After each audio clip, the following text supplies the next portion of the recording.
Selamat datang di kelas kimia Ibu Neri. Apa kabarnya siswa-siswi sekalian? Sudah siap kan untuk belajar kimia hari ini? Hari ini kita akan belajar tentang pemisahan campuran.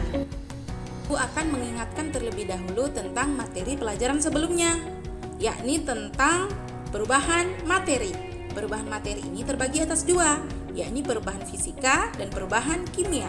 Perubahan fisika adalah perubahan yang tidak menghasilkan zat baru dan reversibel, sedangkan perubahan kimia adalah perubahan yang menghasilkan zat baru dan irreversibel.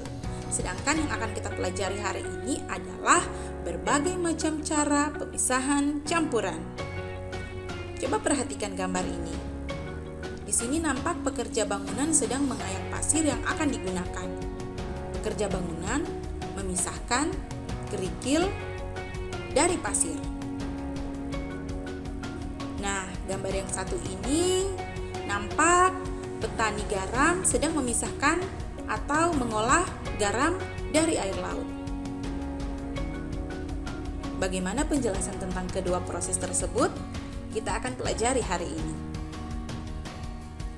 Tujuan pembelajaran kita hari ini adalah melalui model pembelajaran problem-based learning dan pendekatan technological pedagogic content knowledge. Diharapkan peserta didik dapat mengolah informasi dari berbagai sumber pembelajaran, memiliki sikap aktif, jujur, teliti, kritis, bekerja sama dalam kelompok belajar, berani mengemukakan pendapat, menjawab pertanyaan, dapat mempresentasikan dan mengkomunikasikan hasil diskusi, serta menganalisis klasifikasi dan perubahan materi dan pemisahan campuran dengan tepat dan benar.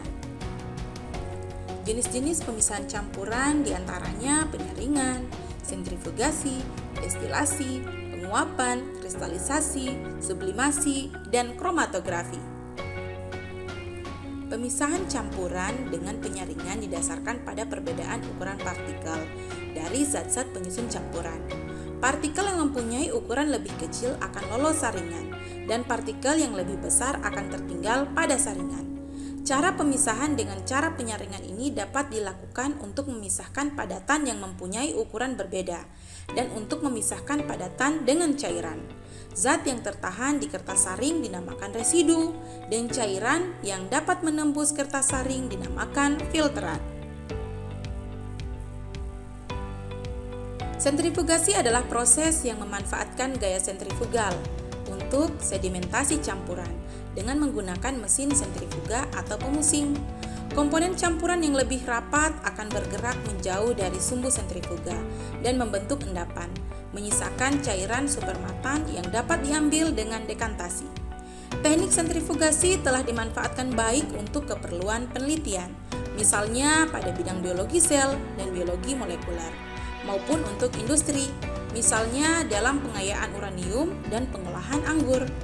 Destilasi atau penyulingan adalah suatu proses untuk memisahkan bahan kimia berdasarkan perbedaan kecepatan atau kemudahan menguap dari suatu bahan. Dalam penyulingan, campuran zat dididihkan sehingga menguap dan uap ini kemudian didinginkan kembali ke dalam bentuk cairan. Zat yang memiliki titik didih lebih rendah akan menguap terlebih dahulu. Metode ini termasuk sebagai unit operasi kimia jenis perpindahan massa. Penerapan proses ini didasarkan pada teori bahwa pada suatu larutan masing-masing komponen akan menguap pada titik didihnya. Penguapan atau evaporasi adalah suatu proses yang menguapkan sebagian atau keseluruhan pelarut, sehingga yang tersisa hanya larutan yang pekat atau kental, serta memiliki konsentrasi yang tinggi. Sedangkan kristalisasi adalah proses pembentukan bahan padat dari pengendapan larutan. Perbedaan evaporasi dengan kristalisasi adalah pada proses evaporasi hanya bertujuan untuk memekatkan larutan, bukan untuk membuat kristal. Evaporasi pada umumnya digunakan untuk mengurangi volume cairan dengan menghilangkan pelarut seperti air, sehingga cara tersebut terkadang menghasilkan konsentrasi larutan berbentuk lumpur kristal di dalam larutan induk. Pada proses pembuatan garam, yakni garam dapur, melalui proses penguapan dan kristalisasi, air laut yang sudah dikumpulkan kemudian akan dijemur di bawah terik sinar matahari langsung. Pada saat penjemuran ini akan terjadi proses penguapan. Air laut akan menguap sehingga menyisakan butiran-butiran yang disebut dengan kristal. Kristal inilah yang nantinya yang akan dipanen dan dijadikan garam dapur. Sublimasi adalah metode pemisahan campuran pada campuran zat yang memiliki suatu zat yang dapat menyublim, yaitu dapat berubah wujud dari padat ke gas atau gas ke padat, sedangkan zat lainnya tidak dapat menyublim. Contohnya, campuran iodium dan garam dapat dipisahkan dengan cara sublimasi. Yang ada pada gambar adalah kromatografi kertas. Kromatografi kertas adalah teknik di mana terdapat pemisahan komponen dari campuran yang tercapai dengan elusi fase gerak yang membawa sampel dalam kertas.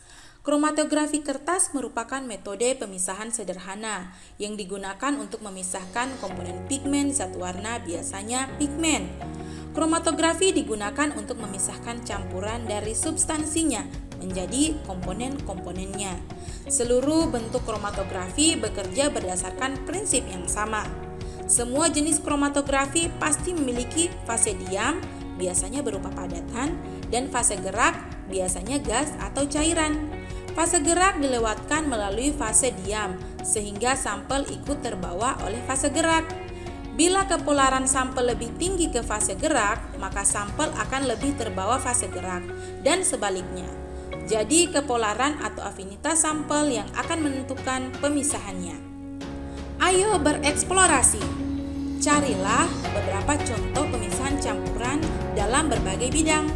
Kamu bisa mencari di buku yang ada di perpustakaan, bahan ajar yang diberikan oleh guru, googling di internet, atau berdiskusi dengan teman dan guru Anda. Terima kasih telah menonton video pembelajaran ini. Semoga ilmu yang diberikan dapat bermanfaat. Kimia Ibu Neri, kimia menyenangkan. Sampai jumpa di video pembelajaran selanjutnya. Jangan lupa like, subscribe, dan nyalakan loncengnya.